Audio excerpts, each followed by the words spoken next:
Veterans of American wars have been working on surviving the aftermath. They want to focus, among other things, on avoiding suicide, and some have found a powerful symbol, NPR's Quill Lawrence reports. This story begins with a big red New York Fire Department van driving down to Walter Reed Hospital a few months ago with a bucket full of steel scraps. The driver is Danny Prince, a retired firefighter from Brooklyn. The scraps are from the World Trade Center. It's remarkable. The pieces of steel that we have, they're so important, and you don't want to waste anything. The steel has been used for all sorts of crosses, Stars of David, welded onto different FDNY engines. And all the pieces of steel that were left over, we just continued to leave in a bucket, and it was about 25 pounds. Before his 4 decades in the fire department, Prince served in the Navy. Lately, he'd been talking with another veterans advocate about the high rate of suicide.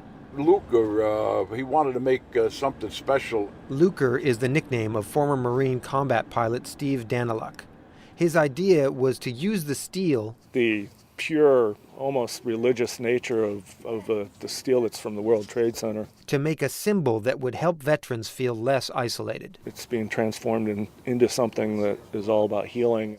It's going to Texas, and they're going to melt it down and forge a sword. That's right, a sword.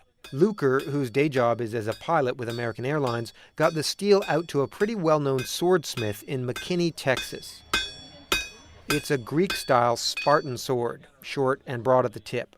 A Spartan sword because several years ago, 2 veterans came up with something they called the Spartan Pledge. My name is Boone Cutler. I served in Iraq 2005-2006. Boone Cutler was talking on the phone with a friend about a vet who had killed himself. And then I said to him, hey, have you ever thought about it? And he said, yeah, I think about it every day. And I was like, wow, it blew me away. We'd never discussed that amongst each other. And I mean, we were tight. We covered each other. Off the cuff, Cutler and his buddy made this promise. You really can't think too far ahead when you're in that state of mind. So I said, just call me first. Don't punk out. Don't go without saying goodbye. And then we made an agreement to at least call each other first.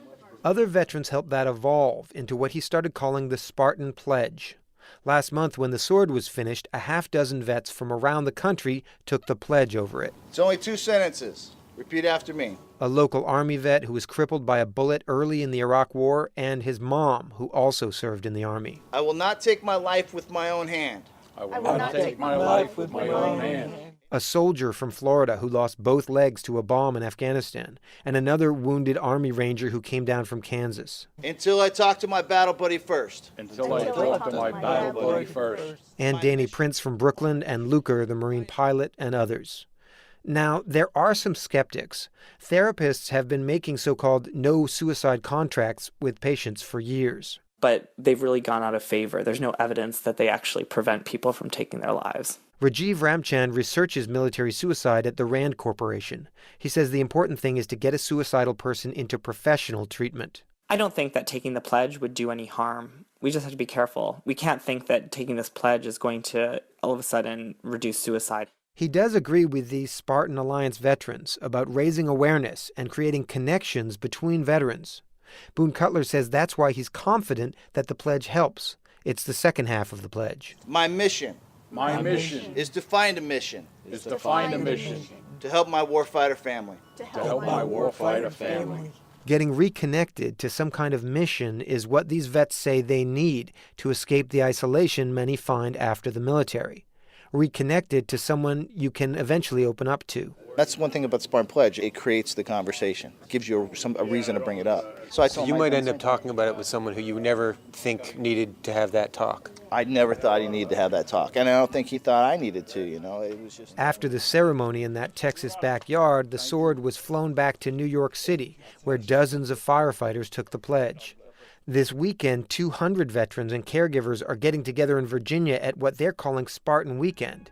And they'll be invited to hold the sword and pledge not to kill themselves. Quill Lawrence, NPR News.